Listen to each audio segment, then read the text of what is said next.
다윗 왕의 유언. 열왕기상 2장 1절에서 9절, 2장 26절에서 46절 말씀입니다. 다윗이 죽을 날이 임박하매 그의 아들 솔로몬에게 명령하여 이르되, 내가 이제 세상 모든 사람이 가는 길로 가게 되었노니 너는 힘써 대장부가 되고 내 하나님 여호와의 명령을 지켜 그 길로 행하여 그 법률과 계명과 율례와 증거를 모세 율법에 기록된 대로 지키라. 그리하면 내가 무엇을 하든지 어디로 가든지 형통할지라. 여호와께서 내 일에 대하여 말씀하시기를, 만일 내 자손들이 그들의 길을 삼가 마음을 다하고 성품을 다하여 진실이 내 앞에서 행하면 이스라엘 왕위에 오를 사람이 내게서 끊어지지 아니하리라 하신 말씀을 확실히 이루게 하시리라. 수루의 아들 요압이 내게 행하니 곧 이스라엘 군대의 두 사령관 넬의 아들 아브넬과 예델의 아들 아마사에게 행하니를 내가 알거니와, 그가 그들을 죽여 태평시대에 전쟁의 피를 흘리고 전쟁의 피를 자기의 허리에 띤 띠와 발에 신은 신에 묻혔으니 내 지혜대로 행하여 그의 백발이 평안히 스올에 내려가지 못하게 하라. 마땅히 길르앗 바르실레의 아들들에게 은총을 베풀어 그들이 내 상에서 먹는 자 중에 참여하게 하라. 내가 내 형 압살롬의 낯을 피하여 도망할 때에 그들이 내게 나왔느니라. 바울임 베냐민 사람 게라의 아들 시므이가 너와 함께 있나니 그는 내가 마하나임으로 갈 때에 악독한 말로 나를 저주하였느니라. 그러나 그가 요단에 내려와서 나를 영접함으로 내가 여호와를 두고 맹세하여 이르기를, 내가 칼로 너를 죽이지 아니하리라 하였노라. 그러나 그를 무죄한 자로 여기지 말지어다. 너는 지혜 있는 사람이므로 그에게 행할 일을 알지니 그의 백발이 피 가운데 스올에 내려가게 하라. 왕이 제사장 아비아달에게 이르되, 내 고향 아나돗으로 가라. 너는 마땅히 죽을 자이로되 내가 내 아버지 다윗 앞에서 주 여호와의 궤를 메었고 또 내 아버지가 모든 환난을 받을 때에 너도 환난을 받았은즉 내가 오늘 너를 죽이지 아니하노라 하고, 아비아달을 쫓아내어 여호와의 제사장 직분을 파면하니 여호와께서 실로에서 엘리의 집에 대하여 하신 말씀을 응하게 함이더라. 그 소문이 요압에게 들리매 그가 여호와의 장막으로 도망하여 제단 뿔을 잡으니, 이는 그가 다윗을 떠나 압살롬을 따르지 아니하였으나 아도니아를 따랐음이더라. 어떤 사람이 솔로몬 왕에게 아뢰되, 요압이 여호와의 장막으로 도망하여 제단 곁에 있나이다. 솔로몬이 여호야다의 아들 브나야를 보내며 이르되, 너는 가서 그를 치라. 브나야가 여호와의 장막에 이르러 그에게 이르되, 왕께서 나오라 하시느니라. 그가 대답하되, 아니라 내가 여기서 죽겠노라. 브나야가 돌아가서 왕께 아뢰어 이르되, 요압이 이리이리 내게 대답하더이다.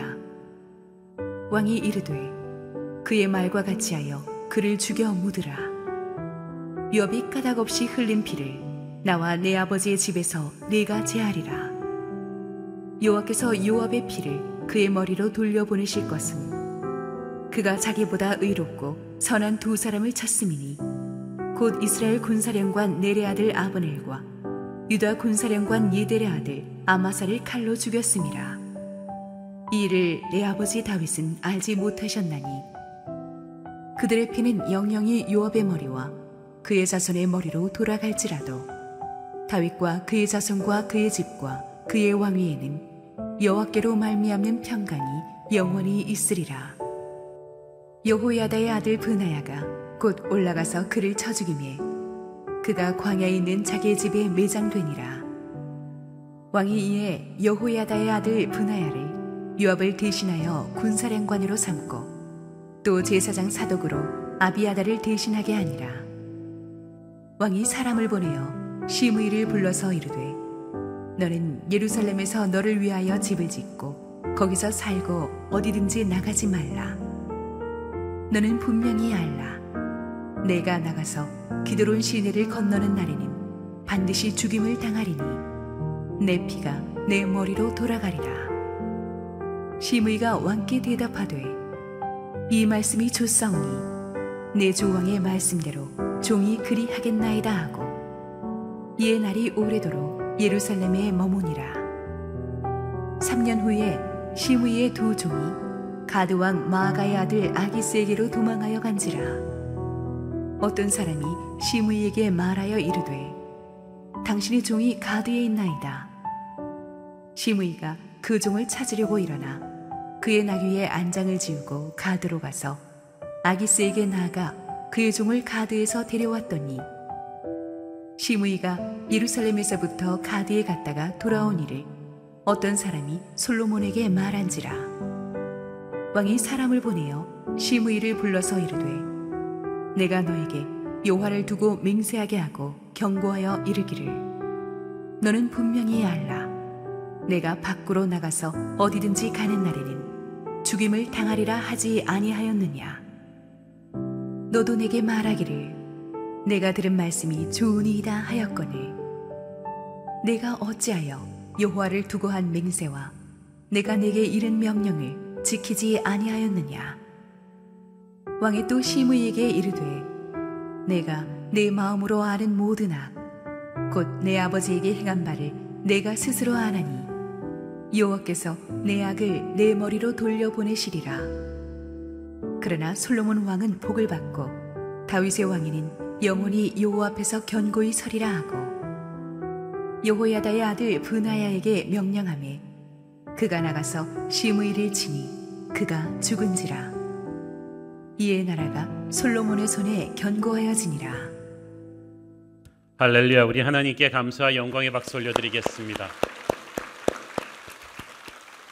우리 축복된 가을 참 좋은 날, 우리 주일 예배 현장에 나오신 성도님들과 실시간 온라인 생방송으로 함께하고 계신 국내 모든 성도님들에게 하나님의 은혜가 넘치도록 임하기를 축원합니다. 우리 함께 기도하시고 말씀 보겠습니다. 사랑하는 아버지, 은혜를 감사합니다. 세상이 핥히고 흔들어버린 우리의 마음, 주님의 임재 앞에 나오니 좋습니다. 평안합니다. 오늘 주님께서 말씀으로 우리에게 생기를 불어넣어 주옵소서. 부족한 종을 온전히 감추시고 우리 주님 홀로 영광받아 주시옵소서. 예수님 이름으로 기도했습니다. 아멘. 지난 주일에 우리는 진짜 왕 솔로몬의 즉위식이 거행되면서 가짜 왕 아도니아의 반역의 무리가 순식간에 무너지는 것을 보았습니다. 가짜 왕을 대적하는 가장 확실한 방법은 진짜 왕을 높이는 것입니다. 가짜 왕 아도니아의 무리가 진짜 왕 솔로몬의 즉위와 함께 무너졌듯이 세상 권세 잡은 가짜 왕 마귀는 우리가 어디 있든지 우리 진짜 왕 예수님을 높이면 썰물처럼 물러갈 것입니다. 그러므로 세상이 우리를 흔들어대면 될수록, 세상이 우리를 힘들게 하면 할수록 우리는 더욱더 강렬하게, 더욱더 깊이 있게 하나님을 예배해야 될 줄로 믿습니다. 솔로몬의 즉위식 이후 다윗은 자신이 하늘나라 갈 날이 임박했음을 깨달았습니다. 그래서 마지막 유언을 남기기 위해서 아들 솔로몬을 부르고 아마 가족, 친지, 신하들도 그 침상 주위로 모여들었겠죠. 다윗이 이제 솔로몬을 봅니다. 20살도 안 된 어린 나이에 이제 왕이 된 아들 솔로몬을 보면서 다윗의 마음이 착잡했을 것입니다. 하나님께서는 이 솔로몬이 태어났을 때 여디디아라는 이름을 주셨는데 이는 히브리어로 하나님이 그를 사랑했다는 뜻입니다. 공교롭게도 다윗 자신의 이름이 하나님의 사랑을 받은 사람이라는 뜻이에요. 그러니까 하나님께서는 이미 솔로몬에게 아버지와 똑같은 뜻의 이름을 주시면서 다윗의 후계자는 솔로몬이 될 것이다 라는 암시를 주신 것입니다. 생각해 보면 솔로몬은 정말 기적의 아들입니다. 은혜의 열매입니다. 왕이 될 수 없는 상황 속에서 왕이 된 왕자예요. 왜냐하면 솔로몬은 10번째 왕자거든요. 위에 형들이 많았어요. 그뿐이 아니라 솔로몬은 누구와 사이에서 태어난 아들입니까? 밧세바 사이에서 태어난 아들이에요. 밧세바는 다윗이 남의 아내와 불륜을 저질러서 취한 후궁이잖아요. 그래서 밧세바 사건 이후로 하나님께서는 다윗을 무섭게 징계하셨고 다윗은 눈물로 회개했었습니다. 그런데 그런 밧세바와의 사이에서 태어난 아들 솔로몬인데 하나님께서 특별히 사랑하는 사람이라고 주목하셨어요. 그리고 다른 모든 왕자들을 제쳐놓고 그를 다윗의 후계자로 세우셨습니다. 그야말로 기적의 아들 아닙니까? 쓰레기 더미에서 장미꽃이 피운 것 같은 아들이 솔로몬입니다. 그리고 솔로몬이 실제 왕위를 이어받기까지 그 여정이 쉽지 않았죠. 그 위에 있던 형들이 계속 반란을 일으켜서 죽고 죽이는 싸움을 되풀이하면서 다윗은 얼마나 마음이 아팠습니까? 그 와중에서 또 솔로몬은 형들의 집중적인 견제를 받으면서 자라면서 쉽지 않았을 거예요. 그렇게 해서 우여곡절 끝에 솔로몬이 왕이 되긴 했지만 이 아버지 다윗 왕이 죽고 나면 또 상황이 어떻게 될지 알 수 없는 불안한 정국입니다. 그래서 다윗이 정말 안타까운 마음으로 자기의 마지막 숨을 들이키면서 기도하는 마음으로 이 유언을 남겨요. 그런데 이 유언의 내용은 모세가 죽고 나서 그 뒤를 이은 여호수아에게 주신 하나님의 말씀과 아주 흡사합니다. 오늘 본문이 포함된 이 열왕기서가 언제 쓰여진 책인가 하면 이때부터 400여 년 뒤에 쓰여진 책이에요. 그때는 이스라엘 나라가 망하고 민족이 포로로 끌려갔던 처참한 때인데 왜 이 열왕기서를 썼습니까? 왜 우리나라가 망했는가를 나라의 역사를 다시금 되짚어 보면서 복습한 거예요. 그리고 다시는 이런 전철을 밟아서는 안 된다는 뜻으로 이 열왕기서를 기록했고 그렇다면 우리나라는 어떻게 시작되었는가를 다윗의 유언에서부터 쫙 조명한 것입니다. 다윗의 유언이 왜 중요하냐 하면은 이것은 후세 이스라엘 왕들이 반드시 지켜야 될 제왕 리더십의 교과서 같은 거예요. 이게 표준입니다. 이 표준에서 그들이 이탈했기 때문에 나라가 망한 것입니다. 그래서 오늘 다윗의 유언은 하나님의 나라의 왕들은 이렇게 다스려야 한다는 하나님의 리더십 교과서이기도 합니다. 2절 읽습니다. 내가 이제 세상 모든 사람이 가는 길로 가게 되었노니 너는 힘써 대장부가 되고 왕이라고 해서 죽음을 비켜갈 수 있는 건 아니죠. 이제 자신도 죽음을 앞두고 있다. 우리는 언젠가는 다 죽을 수 있는 유한한 존재다. 겸손해야 된다는 뜻이죠. 여기서 너는 힘써 대장부가 되라. 대장부로 번역된 히브리어 레위시는 일반적인 남성을 뜻하는 말이 아닙니다. 여기서 이 대장부는 진짜 마음이 강한 남자를 가리키는 거예요. 솔로몬은 다윗은 아들 솔로몬에게 담대한 마음을 가지고 왕이 되라고 말합니다. 힘써 대장부가 되라. 영어 성경에 보니까 be strong, show yourself a man. 강해져라. 진짜 남자임을가 되기 위해서 최선을 다해야 한다. 이런 뜻이에요. 아버지 잘 만나서 왕이 되었지만 왕의 자격은 그냥 갖춰지는 게 아니라는 거예요. 왕이 되었다고 좋아서 샴페인 터뜨릴 때가 아닙니다. 왕관의 무게를 견뎌야 되는데 이게 굉장히 힘들어요. 왕의 자리는 화려한 자리가 아닙니다. 너무나 힘들고 외로운 자리입니다. 밖에서 보던 때와는 전혀 다릅니다. 이제는 너의 일거수일투족이 모든 사람들에게 유리알처럼 공개될 것이다. 수많은 사람들이 너의 앞에서 말하고 너의 뒤에서 말하고 할 텐데 너는 마음의 평정심을 잃지 말아야 된다. 깜짝깜짝 놀랄 일들이 터질 텐데도 마음을 굳세게 하고 계속해서 결정을 내리고 책임을 져야 한다. 이 왕관의 무게를 다윗은 40년 동안 져봤기 때문에 알잖아요. 그래서 어린 아들을 보면서 마음이 짠했을 것입니다. 솔로몬아, 마음을 강하게 먹어라. 나약한 의지로는 안 된다. 고난을 각오해라. 억울한 욕을 먹을 각오를 하고 마음을 굳세게 다잡아라는 것이죠. 오늘날 유능하다는 인재들이 이렇게 마음을 굳세게 하지 않고 그냥 겉의 모습만 보고 빨리 리더의 자리에 앉으면 좋은 줄 압니다. 그러니까 그런 나약한 나이브한 생각으로 리더의 자리에 앉고 나서 너무나 힘들어하고 좌절하는 사람들이 많아요.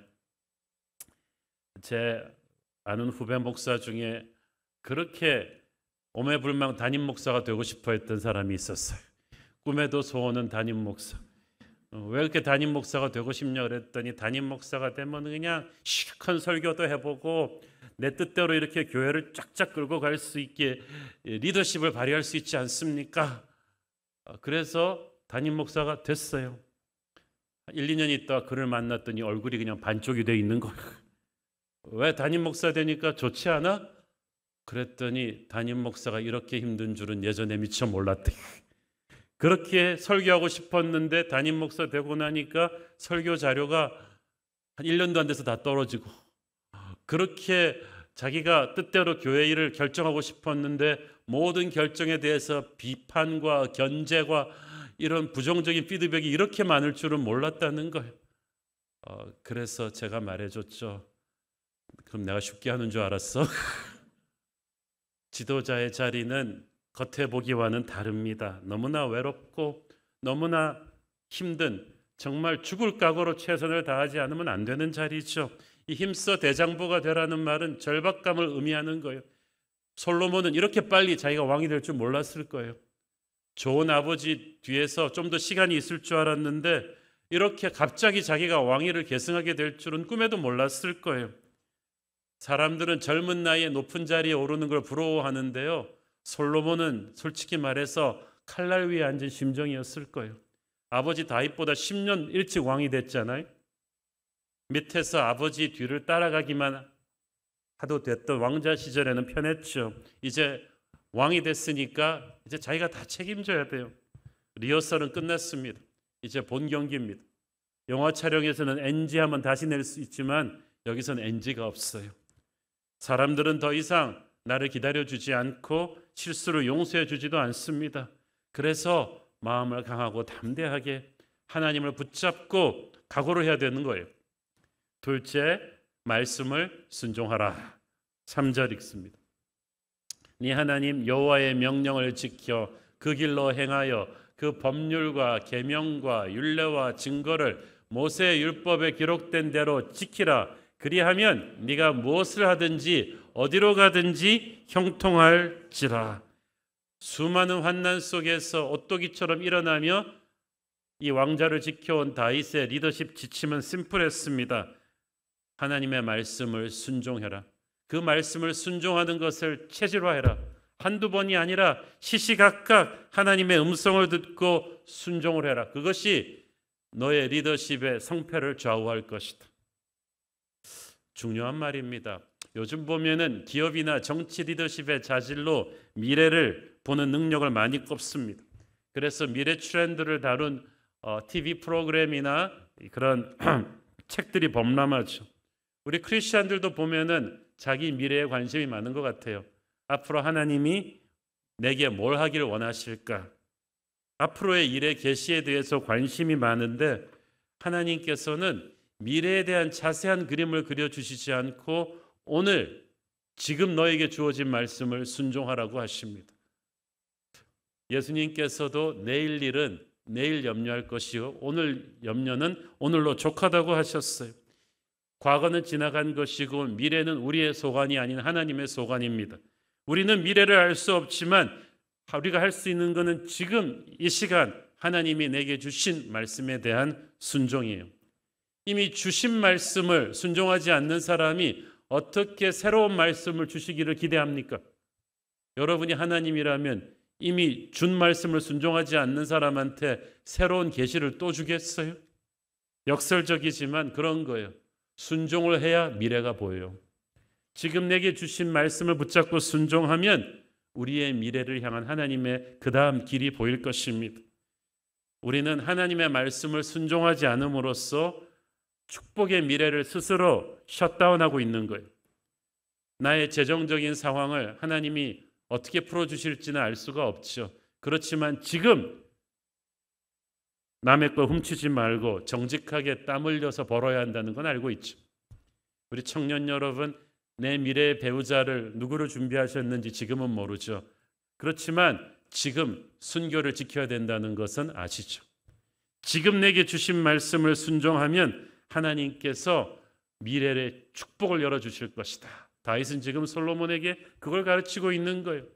우리가 좀 터프하게 가정교육 시킬 때 아이들에게 홀로서기를 가르치지만 다윗은 홀로서기가 아니라 하나님 옆에 붙어서기를 가르칩니다.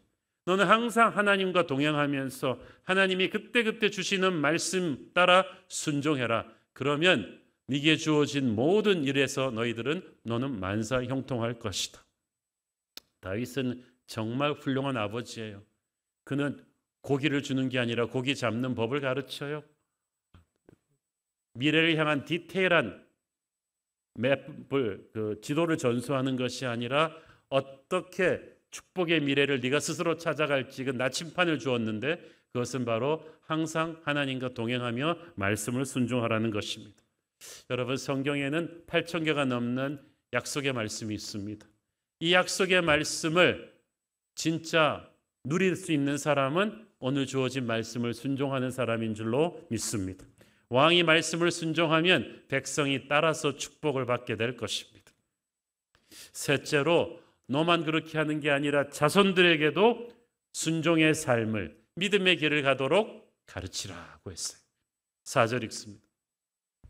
여호와께서 내 일에 대하여 말씀하시기를 만일 네 자손들이 그들의 길을 삼가 마음을 다하고 성품을 다하여 진실이 내 앞에서 행하면 이스라엘 왕위에 오를 사람이 네게서 끊어지지 아니하리라 하신 말씀을 확실히 이루게 하시리라. 너에 대해서 끝나지 말고 네 자손들, 후세 왕들까지도 말씀의 길을 걷도록 가르치라는 거예요. 그러면 이 나라는 걱정할 것이 없다는 뜻입니다.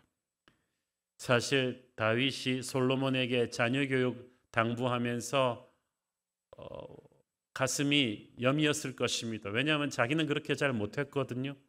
왜 잘 못했냐면 밧세바 사건 이후 다윗은 자식들 앞에서 영적 권위를 잃어버렸어.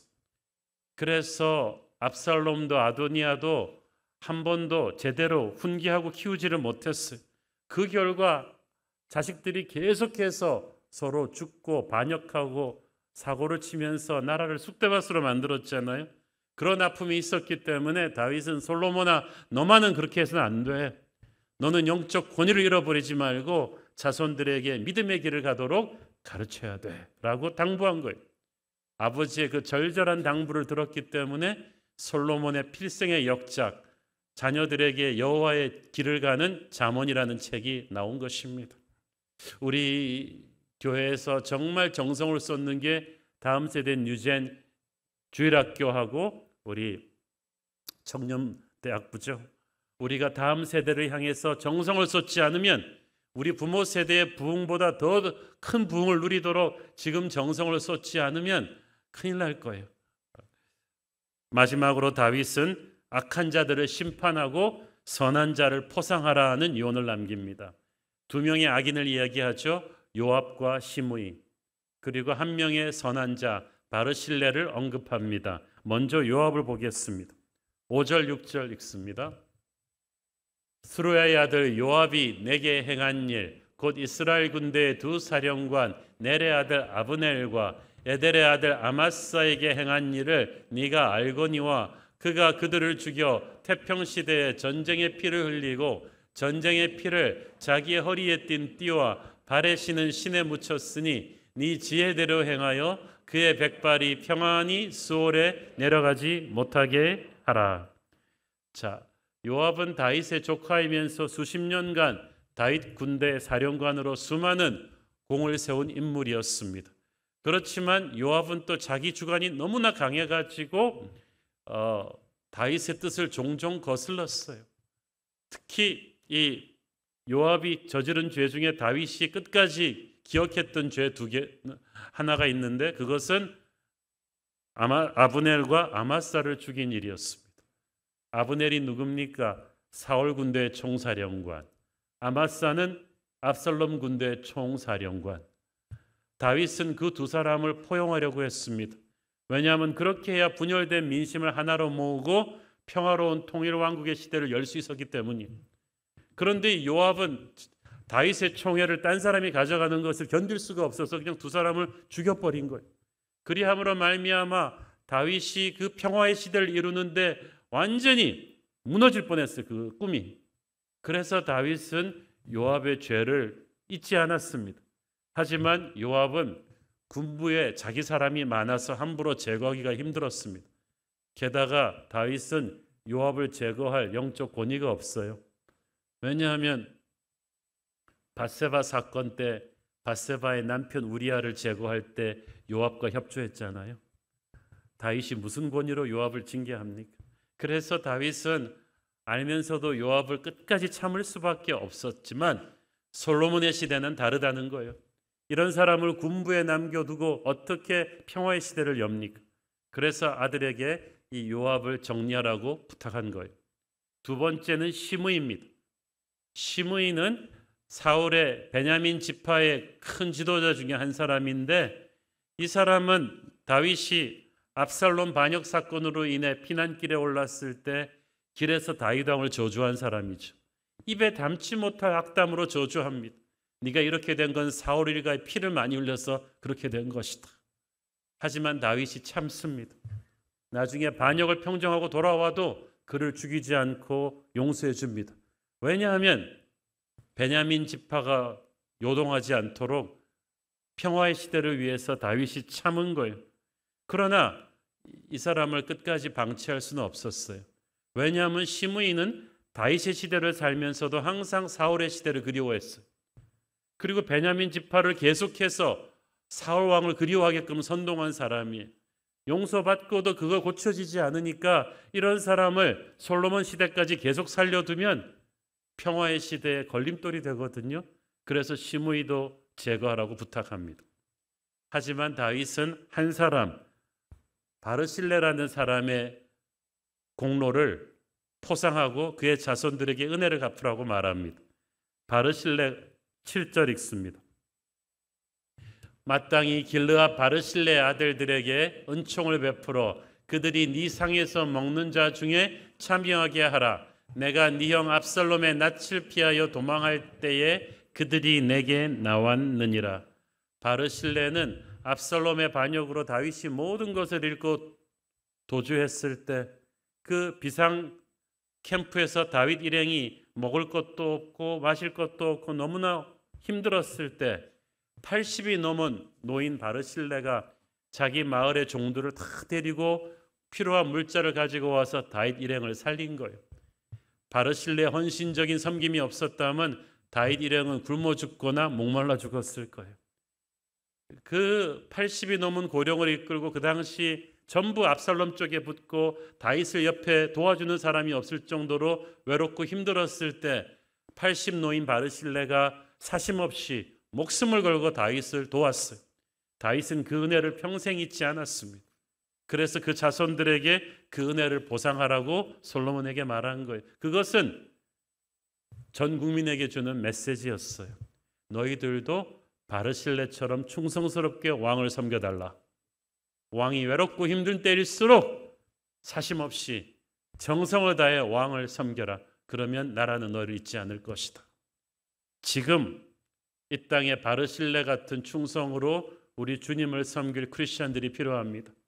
우리 주님의 이름이 가장 오해받고 공격받고 있는 이 시대에, 안티 기독교 모두가 너무나 강렬한 이 시대에, 요즘 같은 때 주님의 이름을 부끄러워하지 않을 사람, 우리 주님을 위해서 헌신적으로 우뚝 설 강한 주의 용사들이 저와 여러분 되기를 바랍니다. 바르실레죠. 자, 다윗의 이 유언을 보면서 우리가 조금 여기에 담긴 다윗의 의도를 묵상해 봐야 될 필요가 있습니다. 왜냐하면 이런 위대한 영웅이 유언이면 좀 뭔가 멋있어야 되잖아요. 스펙테클 해야 되잖아요. 초반부는 그랬어요. 뭐 힘써 대장부가 되고 말씀을 순종하고, 그런데 후반부에 가서는 좀 말이죠. 아버지보다 넓은 끝도 없는 대제국을 만들어라. 뭐 이런 멋있는 영웅의 유언을 남겨야 되는데 가만 보면 정치 보복 얘기만 하고 가는 것 같아요. 얘 죽여, 쟤 죽여, 얘는 상을 줘. 어떻게 이렇게 이 위대한 다윗의 유언이 이렇게 그냥 끝나버릴 수 있는가? 그리고 말이죠. 왜 아버지가 정적들을 처리해 주지 않고 20살도 안 된 아들한테 그걸 하라 그래요? 우리 조선 왕조 사극에도 보면 태종 이방원은 그래도 자기 손으로 다 정적들을 제거한 뒤에 멋있게 아들한테 아버지의 손에 피는 다 묻혔으니까 너는 태평성대를 읽어라. 그래서 뭐 세종대왕이 나오잖아요. 그런데 다윗은 아직 20살도 안 된 젊은 아들, 안 그래도 이 왕관의 무게를 견디기가 힘든 아들한테 아버지가 처리하지 못한 정적들을 처리하라고 하고 간다는 말이죠. 저는 이 점을 가지고 이렇게 좀 씨름을 많이 해봤습니다. 주석을 봤는데 주석학자들이 이런 말은 또 잘 안 해요. 저는 첫째로 정의를 집행하는 때는 하나님의 때가 있다는 것을 보고 싶어요. 아무리 다윗이지만 다윗도 함부로 이 칼을 휘두르듯은 안 될 때가 있는 거예요. 이 정권만 바뀌면 이런 거를 분별하지 않는 사람들의 무분별한 정치 보복으로 나라가 얼마나 어지럽습니까? 근데 다윗은 권력자가 힘을 휘두르는 것이 얼마나 예민한 일인지를 알고 있는 거예요. 그래서 늘 기도합니다. 애지간하면 용서하고 기다립니다. 그리고 하나님의 때를 분별하며 가는 것입니다. 그래서 하나님의 심판의 때가 있다는 사실, 또 하나는 솔로몬에게 굳이 이 일을 넘긴 이유는 솔로몬에게 힘든 숙제를 주기 위해서가 아니라 오히려 솔로몬의 권위를 높여주기 위해서였습니다. 여러분 생각해 보세요. 다윗은 40년 동안 이스라엘의 군사 영웅으로 훌륭한 왕으로 절대적인 존경을 받았던 카리스마가 있었어요. 그런데 솔로몬은 아직 20살도 안 된 젊은 왕이죠. 한 번도 능력을 공식 석상에서 검증받은 기회가 없었고 아직도 위에 범 같은 형들이 6명이나 살아 있습니다. 어린 나이에 왕이 오른 솔로몬을 보면서 신하들이 앞에서는 이러지만 뒤에서는 수근수근 거리지 않았겠습니까? 야, 누구누구는 아버지 잘 만나서 좋겠다. 아버지 반이나 할까 몰라. 어머니 치마폭에서 나온 저의 어린 왕이 뭘 하겠어? 이런 수군거림이 없었겠어요? 그런데 솔로몬이 다윗 왕도 어쩌지 못했던 정적들을 지혜롭게 처결한다면 상황은 달라지겠죠. 와, 이 왕 우습게 볼 거 아니네. 다윗 못지않은 하나님의 권위가 있는 사람이네, 지혜가 있는 사람이네 하면서 단번에 솔로몬에 대한 리스펙트가 일어나는 계기가 될 수 있다는 말이죠. 실제 그렇게 되었어요. 아마 솔로몬이 그 일을 할 수 없었다면 맡기지도 않았겠죠. 그러나 이 일은 다윗이 싫어서 넘긴 것이 아니라 오히려 솔로몬을 높여주기 위해서 한 일이라는 사실을 우리는 읽어야 돼요. 우리 주님께서도 제자들에게 너희들이 내가 한 일보다 더 큰 일을 하리라고 하셨잖아요. 제자들은 실제로 팔레스타인 밖으로 나가 세계 선교를 하게 됩니다. 우리 주님이 못해서가 아니라 제자들에게 그렇게 함으로써 제자들의 가슴에 자신감을 심어주고 하나님의 역사가 이루어지게 하는 거예요. 그런 맥락에서 보면 다윗이 얼마나 놀라운 배려를 아들에게 했는지 모르겠습니다. 본문 2장 6절에 보면 그런 맥락에서 다윗이 솔로몬에게 요한 문제를 처리하면서 한 중요한 당부가 있어요. 너의 지혜대로 행하라. 솔로몬은 지혜의 왕이잖아요. 이 군부대의 총수였던 요압을 제거하는 거 굉장히 예민한 일입니다. 군대 동요도 막아야 했고요. 쉬운 일 아닙니다. 하나님의 지혜가 필요해요. 솔로몬의 지혜는 그의 지혜가 아니라 하나님이 주신 지혜죠. 시므이를 제거할 때도 9절에 보니까 너는 지혜 있는 사람이니까 그에게 행할 일을 알 것이다. 그러니까 다윗도 정답을 주지 않았어요. 정답은 네가 기도해서 하나님의 길을 따라가라 하는 거예요. 얼마나 훌륭한 아버지인지 모르겠어요. 여러분, 부모가 하나에서 10까지 다 해주는 게 진짜 부모가 아닙니다. 하나님의 사람은요, 자식들을 위해서 모든 일을 다 해주는 사람이 아니라 자식들이 하나님과 함께 그 일을 해결할 수 있도록 길을 깔아주고 지켜봐주는 사람이죠. 너의 지혜대로 하라는 말은 하나님과 동행하면서 하나님이 주시는 지혜의 결을 따라가라는 거예요. 아버지도 잘 모르겠다. 그러나 너의 시대에 네가 하나님과 동행하기만 한다면 하나님이 길을 열어주실 것이다. 실제로 그렇게 됐어요. 솔로몬의 손으로 하지 않은 일들을 하나님이 하셨어요. 다윗이 죽고 나서 우리 지난주에 배웠죠. 그 무지한 왕자 아도니아가 사고치지 않습니까? 괜히 밧세바에게 와서 아버지의 후궁을 아내로 달라고 했다가 솔로몬에게 그를 죽일 수 있는 명분을 만들어줬죠. 그래서 아도니아가 죽고 나니까 그 다음부터 솔로몬은 본격적으로 아직까지 회개하지 않은 반역의 무리들을 다 처단할 수 있는 명분이 생긴 거예요. 그래서 그 다음 차례가 제사장 아비아달, 오늘 본문에 나오죠. 목숨은 살려주고 고향으로 돌려보내고, 요압이 마지막 반역의 수괴인데 요압은 제풀에 놀래가지고 성막으로 도망갔다가 그 사람도 처형시키죠. 워낙 반역에 가담한 그 정황이 확실했기 때문에 군부에 요동이 없습니다. 이것은 하나님이 하신 일이에요. 지금 다윗이 솔로몬에게 준 지혜는 그거예요. 네가 조급해하지 말고 하나님과 동행하면 하나님이 길을 만들어 주실 것이다. 그때를 기다리면 된다는 거예요. 하나님께서는 그때그때 사람에 따라서 다른 전략을 주셨어요. 시므이를 제거할 때는 오늘 본문에 나오지만 완전히 또 다른 작전이었잖아요. 시므이는 아까 말씀드렸듯이 베냐민 지파의 영향력이 큰 인물이에요. 그래서 바로 제거하면은 밀란이 일어날 수도 있었습니다. 그래서 시므이는 어떻게 합니까? 이 시므이의 고향은 기드론 시내를 건너서 베냐민 지파가 있는 바후림 지역인데 다윗이 일단 시므이를 당신 예루살렘 안으로 들어와서 살아. 다시는 고향에 가지 않고 이 기드론 시내를 건너지 말고 예루살렘에서만 살면 내가 목숨을 보장한다. 그 약속을 했어요. 시므이가 살려주는 것만도 감사해서 그렇게 했는데 그리고 3년이 지났어요. 솔로몬은 그렇게 함으로써 시므이가 베냐민 지파와 접촉할 수 있는 끈을 끊어버린 거예요. 그리고 3년 후에 하나님이 또 길을 열어주셨어요. 시므이의 종이 그 선을 넘어서 도망가니까 시므이가 종 하나도 아까워가지고 추격해서 잡아오다가 걸린 거예요. 이번에는 명분이 확실하니까 바로 처형해 버리지 않습니까? 정말 이것도 놀라운 지혜예요.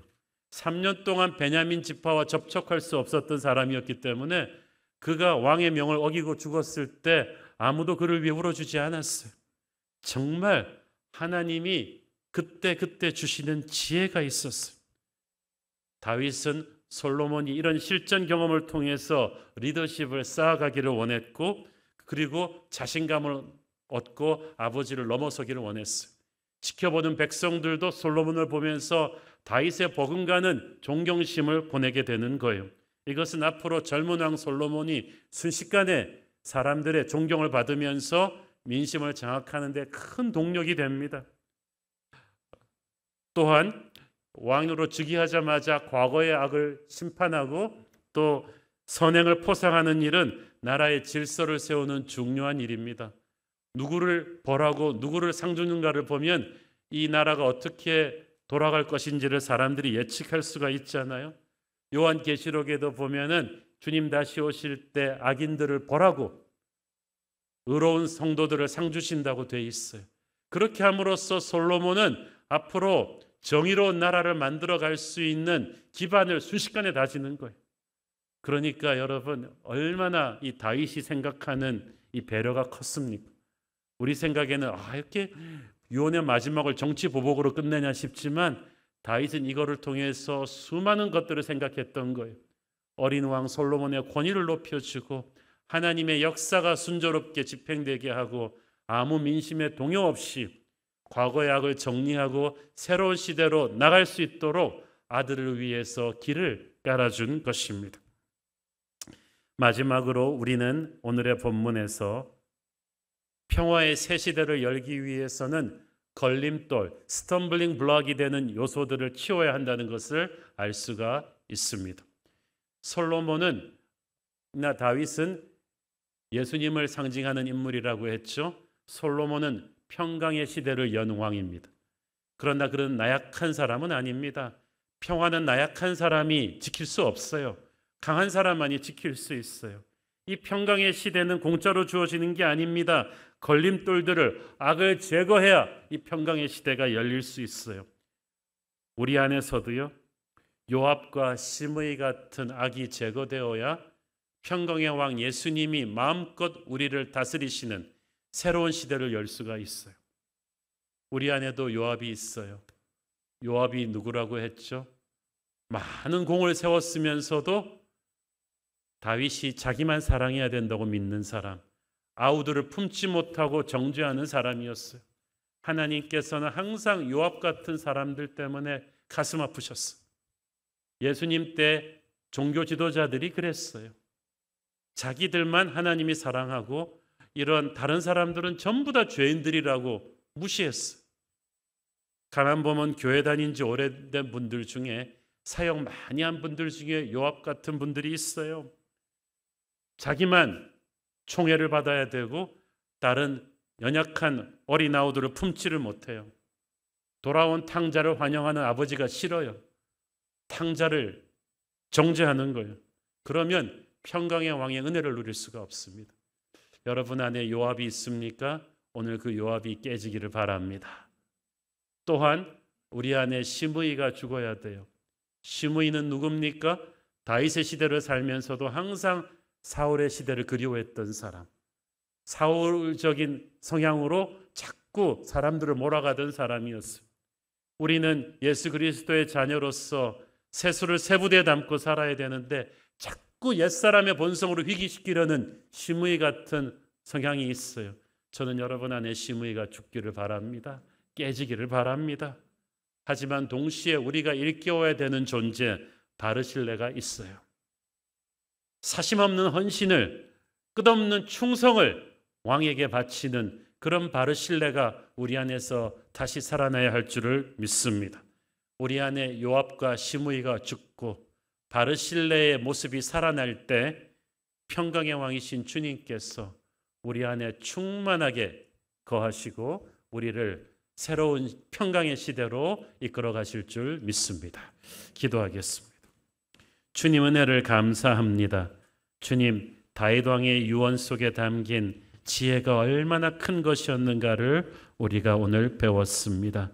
주님, 평강의 왕의 새로운 시대를 열기 위해 우리 안에 요압과 시므이가 깨지게 하여 주옵소서. 사심없는 헌신을 바쳤던 바르실레처럼 주님 섬기게 하옵소서. 예수님 이름으로 기도했습니다. 아멘.